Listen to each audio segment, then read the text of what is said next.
as business owners, there is a fear of your bottom line being impacted by what you say. And I acknowledge that and I understand that. However, we are in a new era.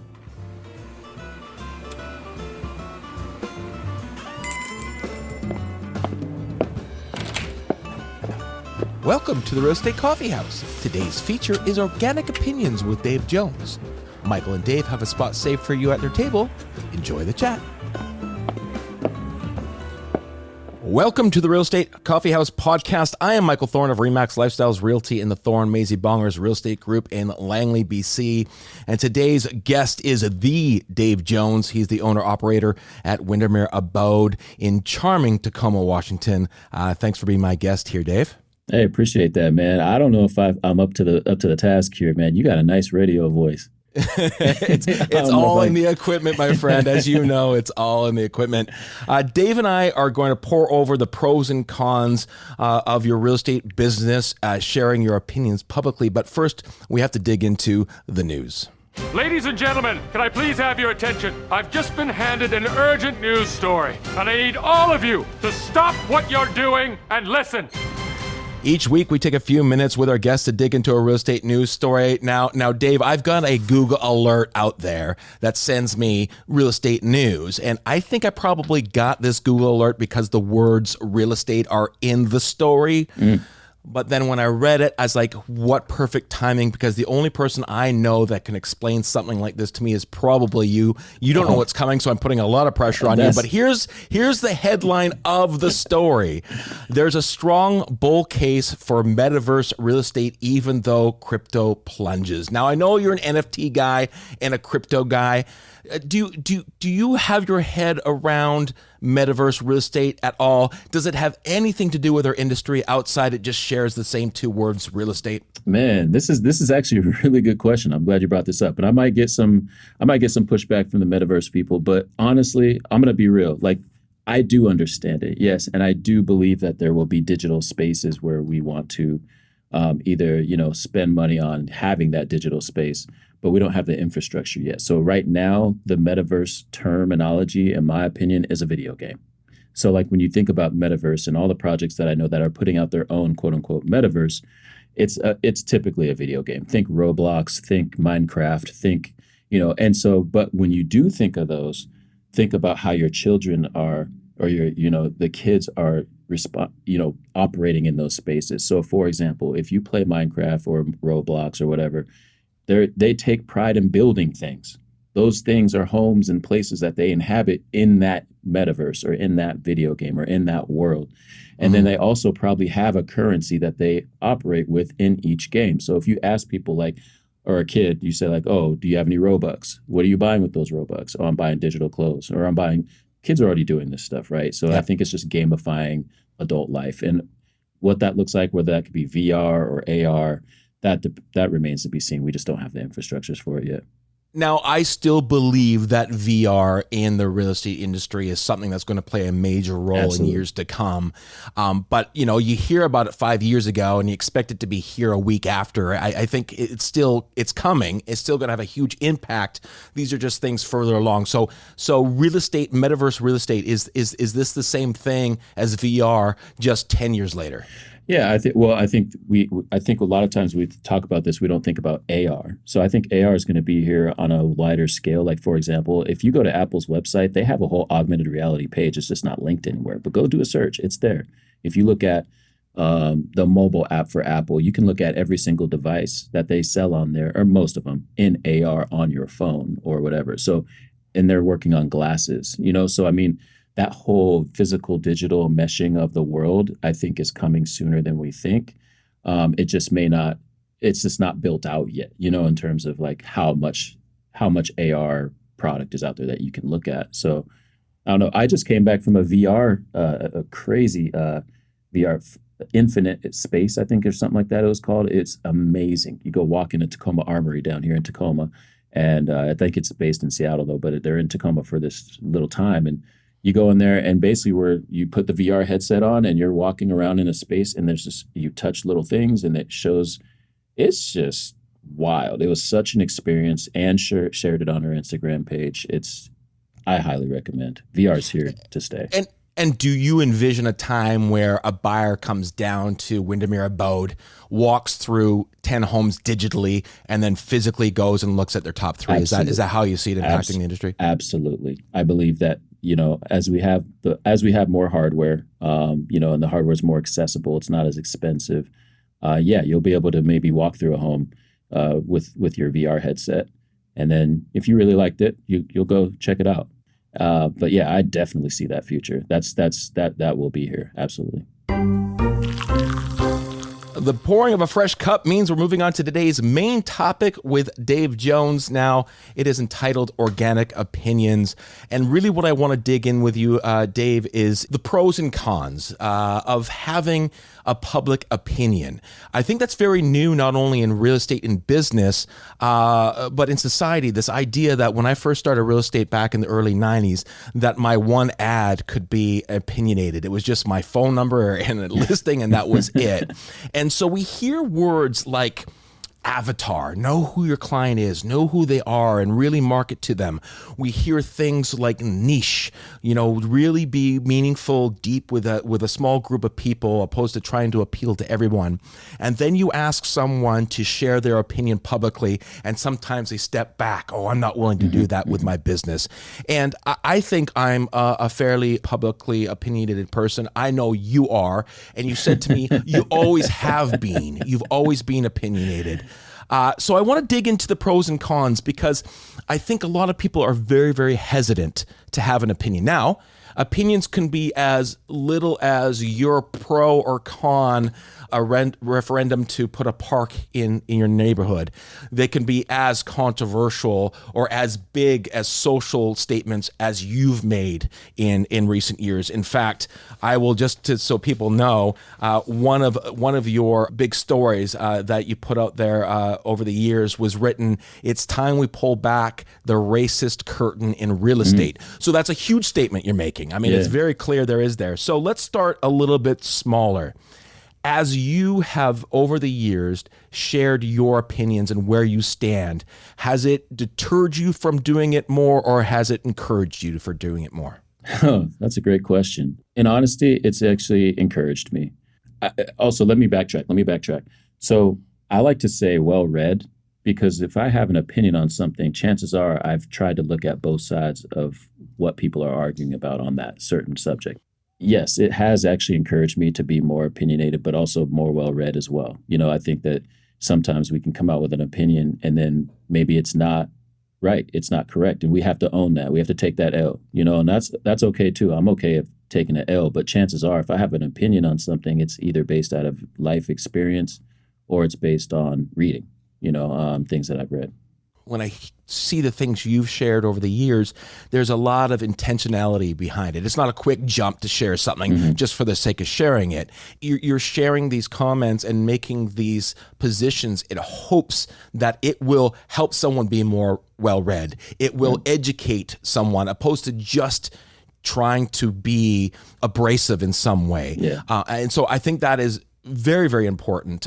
If we don't share our opinions and who we are and what we believe in, are we leaving the opportunity to connect with people on the floor? If we are trying to be vanilla, as they say, trying to just be kind of good enough to everybody that no one will be, everyone will be our friend, but no one will love us. Is that the drawback? 100%.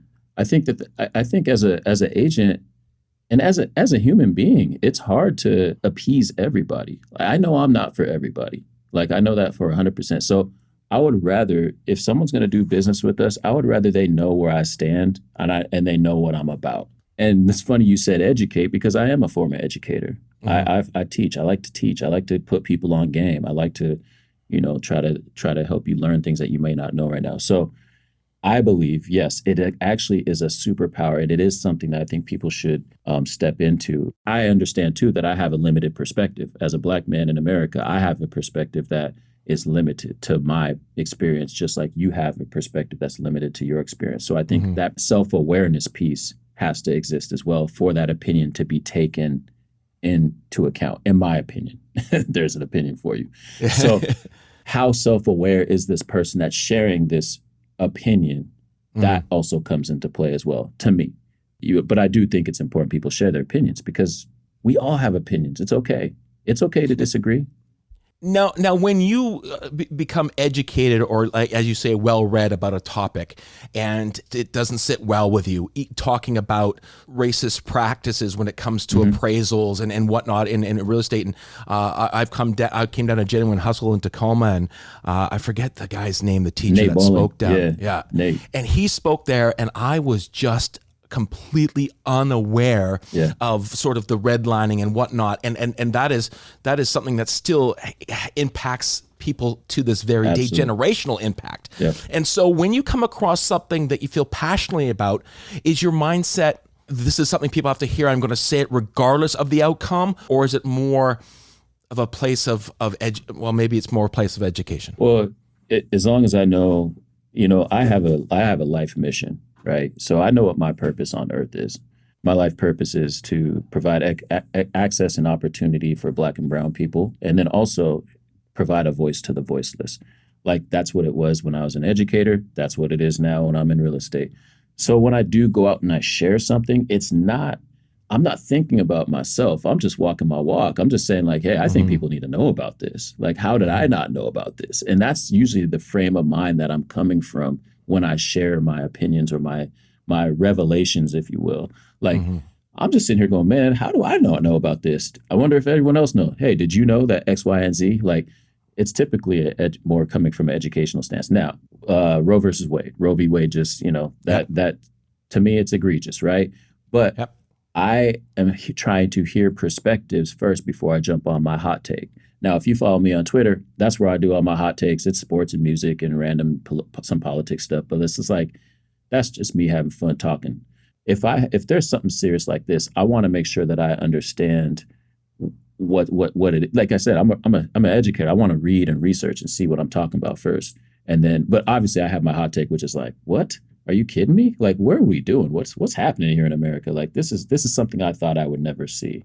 And I think we have a lot of hypocrisy in terms of, we in America, we say there's this whole thing about choice, but then we're taking away women's choices to do with their body. I might not agree with abortion. That might be last ditch, whatever, and which is the truth. But I'm also never going to tell someone what to do with their body. I kept that same energy when we were talking about vaccines. I'll say, like, I might not agree with you, but I'm never going to tell you how to make a choice for your body. And I keep that same energy right now with the Roe v. Wade. So there's an example for you, I guess. Like, I haven't really spoke out.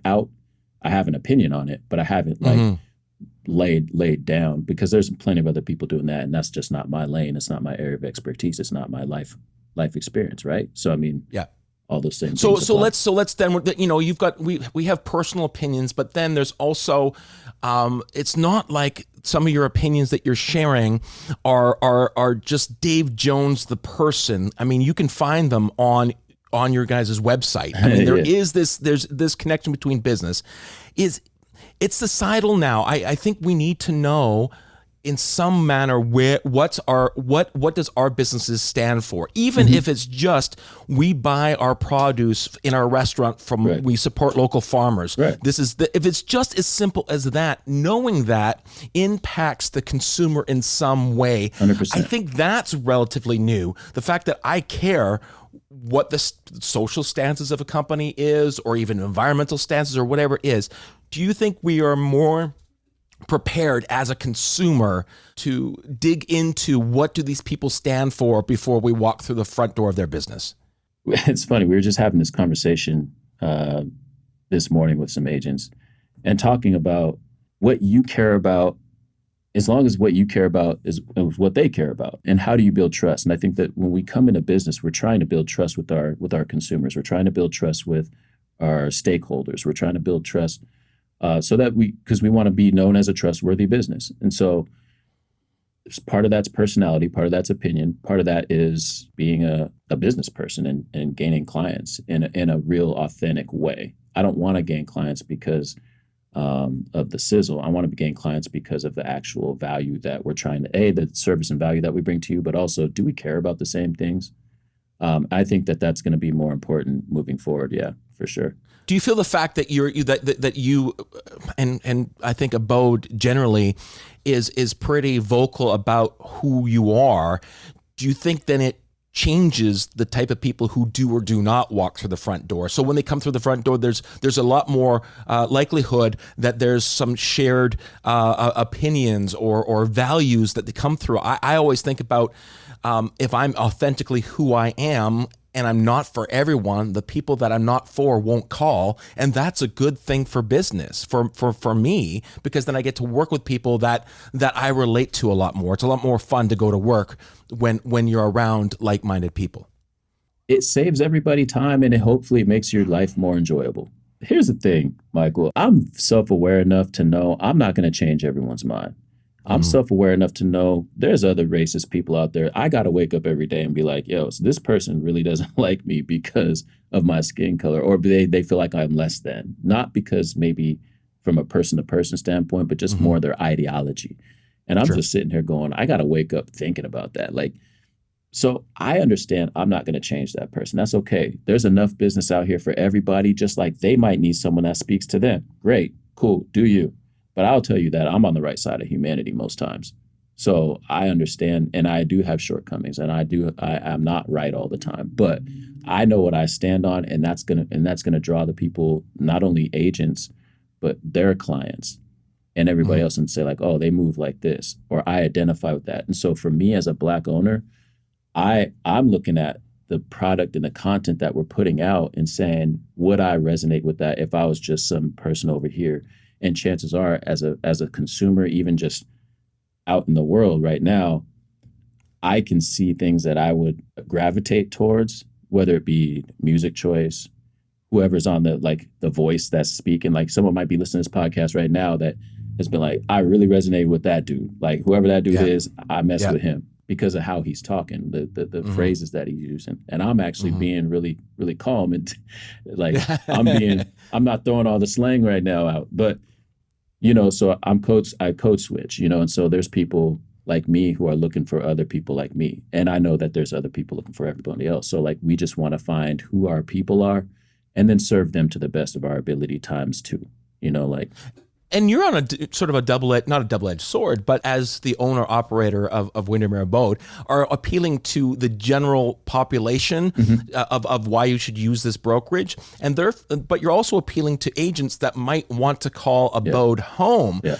Do you find that your willingness, and Anne's the same way, do you think that leadership and that example makes it easier for them to then say, here's who I am, this is what I believe in? Yes. I think going to a place where that you'll be supported for who you are is important. And I understand too that we're not for everybody in terms of even just from a business standpoint. We might align on values and all those other things, but in terms of business, we might not. But I still mess with you no matter where you sell a real estate at. I don't really care. This ain't about that. People will gravitate towards us, yes, for those reasons. People will gravitate towards us for the business reasons. They might like the way that we look and we present listings and our systems that we have in place here. And they might want the collaboration. They might want the culture. We do have a certain culture here. And yes, I do believe the new leader, in my opinion. So when we talk about Anne and myself, I want my leaders to be less sterile. Like I came from education where, and it's still kind of like that, where it's kind of like you had to kind of hold your tongue if I was a principal of a building, because I was, at the end of the day, I'm middle management. So I didn't like that. I was like, I'm on social media. I think we need to meet these people where they're at. They're all picking up their phones when they get out of here for 6 hours. And for the other 18 hours, they're online, and we're told to not be in that space. I'm like, no, I need to be in that space. And so I saw things differently in terms of how it was moving. And so that actually, as we moved out of education and into owning this real estate office, it turned into a value add because I'm meeting people where they're at. You know what I mean? And so I think that's and in an authentic way too. I'm just on my couch, just, opining on some. Any apprehension from your agents of, my broker owner is pretty opinionated, or they know what they're getting when they come? Is there a drawback when your leaders have opinions? There can be. I mean, I'm not going to be up here saying that, everybody in my office agrees with all the takes that I have. But I'm also, anything that I say online, I'm willing to have a discussion around it. That's the thing, is like, I live in a both and world. Like we tend to be in an either or state when we're arguing online or doing whatever. I like to look at things as both and. Both things can be true because everyone's perspective is their perspective, and that's okay. I'm just going to tell you what my perspective is and how I see it. And oftentimes it's coming from an educational standpoint because there's a lot of education that so like the article you referenced, the racist. Yep. Like I'm going to write up a follow up to that because we've done a lot of work since then. It's just like I feel like I need to follow that up. Yeah, and I'll put a link into the description of the podcast to that. I think you wrote it like 3 years ago. Yeah. I've taught video for agents for years and years and years. And one of the most difficult things for people to be when the camera turns on is just themselves. To speak to the camera the way they were just speaking to me before you press record. And I don't think being opinionated is any different. It's difficult for someone just to be okay with themselves, with their life experience, with what they believe in. You've always just been comfortable with your opinion. Was there anything that went, you know what, here's who I am and now I know this and I'm going to share it? Yeah, well, Anne will always say I've always had a strong sense of self, and I'm very stubborn. The content part of it and being out in front and in front of a camera, that didn't come until recent. I learned as a business owner, okay, now I have to be in front of the camera. I have to tell, like, I'm not going to let somebody else narrate my story. That's why I create content, because I want to be able to tell this story the way that I can. So I don't need the media. I don't need a newspaper. I don't need anything. I'll do the podcast myself. I'll shoot the video myself. I'll tell the story. And it's all storytelling. And we use the term opinion, but what if we change that to like, this is my narrative. So when I die or when I pass, you'll have a digital dossier of everything that I was about, and that's going to be interesting with this generation or the internet age, as we all start dying out, we have our digital dossiers out there. Yeah. Like you'll be able to go back and look at. I totally agree. I don't have a strong-winded opinion of what my grandpa thought when he was 23 years old about whatever. Like that's not there. Yeah. But my great-grandkids are going to know, oh. But what an opportunity we have. That's why I started a vlog. I started a vlog in the middle of a pandemic. I will always thank myself for doing that. I thank myself now. Now, do I want to continue to vlog? I had to take a year to kind of be like, all right, I got to focus on business and really get the vision set of where we're going next, because I think video's changing, everything's changing, and so I want to get my head in that space instead of creating content for myself. But yeah, there's going to be more change coming, but that's a trip though. And we can say, Newton's theory, for every action there's an equal and opposite reaction. The more you propel people away from you because of your opinion, you're also pulling people extremely close to you, and so that negative has a positive. Is there a straight up con with no silver lining to having an opinion? I think there is, and it's kind of an unexpected con. So one con to having an opinion or being opinionated is you're always expected to have an opinion.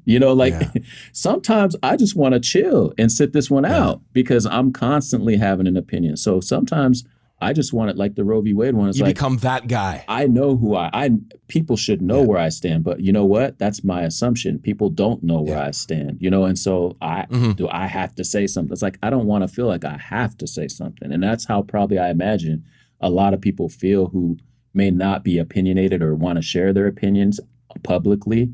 They might feel that same way that I'm feel like, man, I'm just trying to sit this one out and chill. And y'all know how I feel, but unless it's articulated, someone else is either making up a story about that, or they've made up a story in their mind about how you feel because you didn't say anything, or all of those things. And so, that could be a con to being opinionated and public about it, is always being expected to have an opinion. Now, I know this must happen to you because it happens to me. You share your opinion, you lay out your position in why you believe something, and then you get a message from someone you might kind of know or don't know, and it's something as simple as thank you. That connection you have with someone who goes, I certainly wasn't willing to say that, but thank you for doing that. Right. That has to be when you say your purpose of being here on this earth and walking the walk, and also building these connections with other humans where you're you're attracting like-minded people.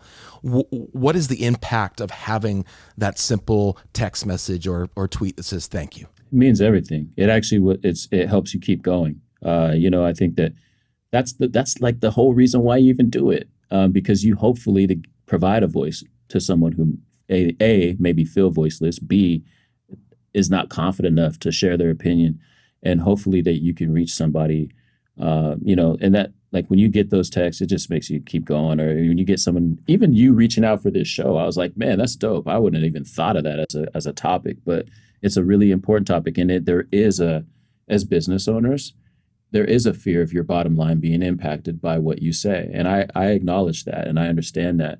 However, we are in a new era. Like, so I'll use one example.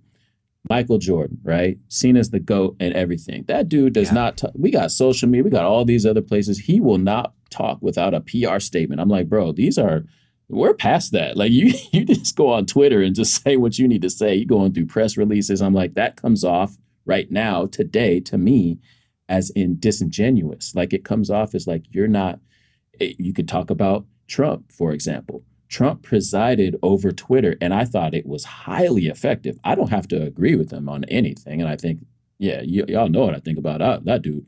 But here's what he was effective at: leading via the internet, via social media, using that platform. To beat this, you have to be this prolific, because he set the bar.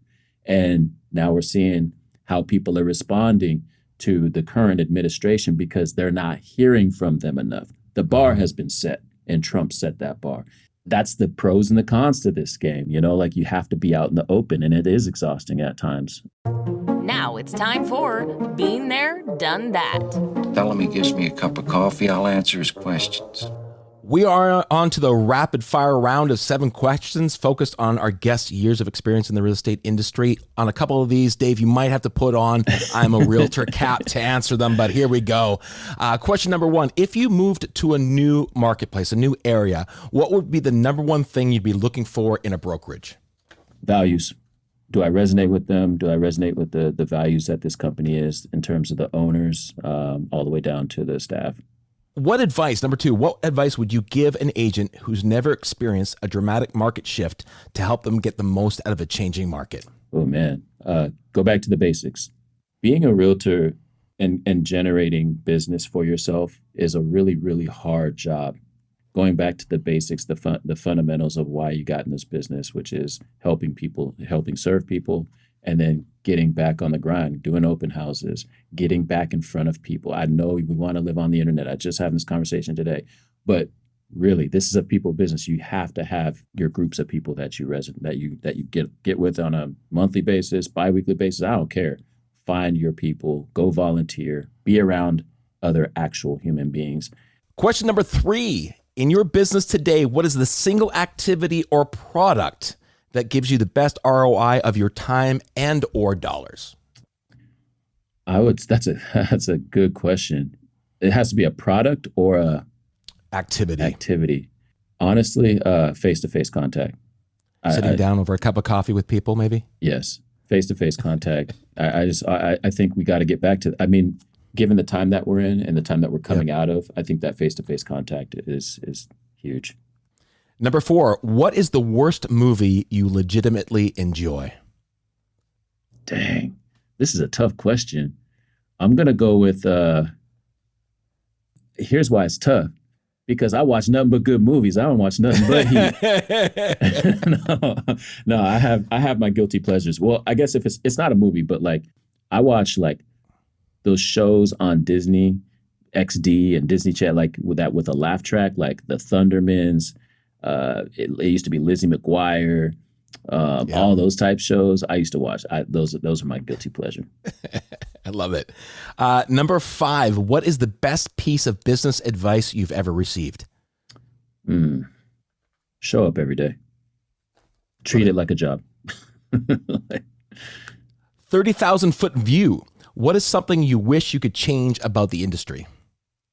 That's a hard question because there's a ton of things. The transaction is really difficult for how much technology we have. And I know that that's what everyone is trying to solve at Inman and in all these spaces. So, I mean, how do we reduce barriers to making this such a not so much of a messy process? Number 7, in one sentence, how would you sum up the internet? The internet is a series of tubes. That's actually a meme. But the internet has changed my life. Love it.